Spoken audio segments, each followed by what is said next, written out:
If you have ever replaced an Audi engine control unit and thought the hard part was just bolting it back in, this video might save you hours of frustration, unexpected fault codes, and one very confused customer waiting at your workshop door. ECU cloning on modern Audi and Volkswagen cars is not just copy and paste anymore, especially when we talk about Simos platforms. One small mistake, and the car refuses to cooperate, throwing immobilizer errors like it knows you tried to outsmart it. Today on Baabji Motors, we are diving deep into how to correctly clone an Audi Simos 8.6 engine control unit using the CG FC200, step by step, exactly the way it works in the real world, not the theory you usually see online. And yes, by the end of this video, you will understand why some cloned ECUs look fine on the bench, but turn into a nightmare once installed in the car. If you enjoy real workshop knowledge like this, take a second and hit like and subscribe. It helps Baabji Motors reach more technicians like you who want practical solutions, not guesswork. Hey everyone, what is going on? This is Hussein, and welcome back to Baabji Motors, your go-to place for automobile diagnostics, programming tools, and hands-on workshop experience. Before we move further, a quick and important disclaimer. This content is strictly for educational and informational purposes only. Everything shared here is meant to help technicians, learners, and auto enthusiasts understand the process better. Any visuals or references fall under fair use for education and review. All trademarks belong to their respective owners, and always follow manufacturer guidelines and local laws when working on vehicles. One more thing you should know right from the start. The tools used in this process are linked in the description. These are affiliate links, and if you choose to buy through them, it supports Baabji Motors at no extra cost to you. That support directly helps us create more in-depth content like this. Now here is the big question I want you to think about while watching. Why do Audi and Volkswagen Simos ECUs throw errors even after a successful read and write, while other ECUs clone perfectly on the first attempt? Stick with me until the very end, because the answer explains almost every failed Simos cloning job out there. Let us get straight into the heart of the topic. When we talk about ECU cloning in general, the idea sounds simple. You read data from the original ECU and write it into a replacement unit. But Audi and Volkswagen do not play by simple rules, especially with platforms like Simos 18, Simos 12, Simos 8.5, and Simos 8.6. On these ECUs, direct cloning by simply copying all memory sections does not work. Even if the reading and writing process completes without errors, the car may still show immobilizer faults, component protection issues, or communication problems. This happens because these ECUs use advanced anti-theft protection known as one-time programmable security. In simple words, certain security-related data cannot be reused directly. It must be calculated and adapted specifically for the donor ECU. This is exactly why tools like the CG FC200 introduced a dedicated clone function for these Simos ECUs instead of basic read and write. To make this clear and practical, we are using the Audi Simos 8.6 ECU as our example. The same logic and workflow also apply to Simos 18, Simos 12, and Simos 8.5 units. The vehicle in this case is an Audi A6 from the year 2014 with a TFSI petrol engine, equipped with a Continental Simos 8.6 engine control unit. Now let us talk about the equipment and setup. The main device used is the CG FC200 ECU programmer. It is very important that the FC200 software is updated to the latest version. From software version 1.3.3.1 onwards, official support was added for Volkswagen and Audi Simos 8.5, Simos 12, and Simos 18 ECU cloning. This function requires an active internet connection because the calculation process happens through the software logic, and the device must be within an active subscription period. Without a valid subscription, the clone function will not work. Now we move into the actual step-by-step process. First step is backing up the original ECU data.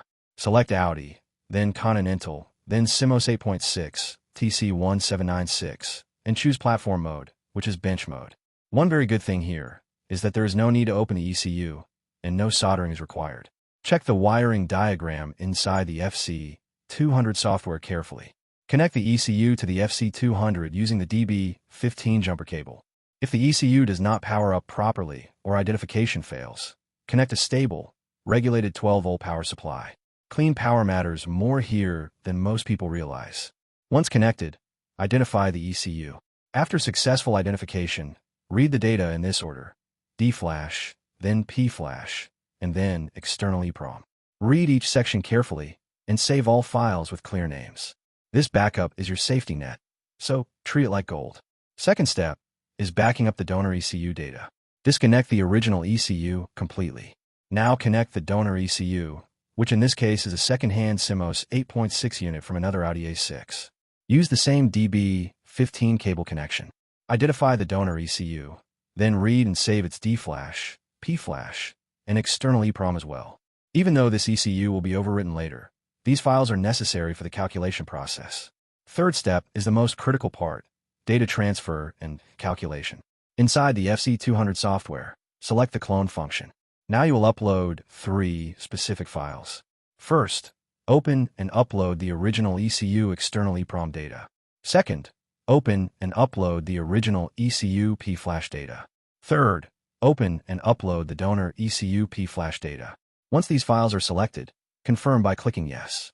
At this moment, the software starts calculating the security-adapted data. You will notice the right-hand panel turning gray, which means the calculation is in progress. After a few seconds, the software automatically generates a new process data file. This file is the calculated clone external EEPROM, specifically adapted for the donor ECU. Save this generated file to your desktop or project folder. This file is what makes the clone work without immobilizer or fault code issues. Fourth and final step is writing the data to the donor ECU. Reconnect the donor ECU to the CG FC200. Identify the ECU again to confirm stable communication. Now write the original D-flash data first, followed by the original P-flash data, and finally write the calculated clone external EEPROM file. Once all 3 writing processes are completed successfully, reinstall the ECU back into the vehicle. In our case, after installation, the car started normally, no immobilizer warning appeared, and no fault codes restored. That is how you know the cloning process is done correctly. And here is that promised answer to the question from the beginning. Audi and Volkswagen Simos ECUs fail with basic cloning because immobilizer and security data cannot be reused directly. The data must be calculated and adapted to the donor ECU hardware. Tools like the CG FC200 handle this calculation properly, which is why the clone works without errors when done the right way. My honest opinion after doing multiple Simos jobs is simple.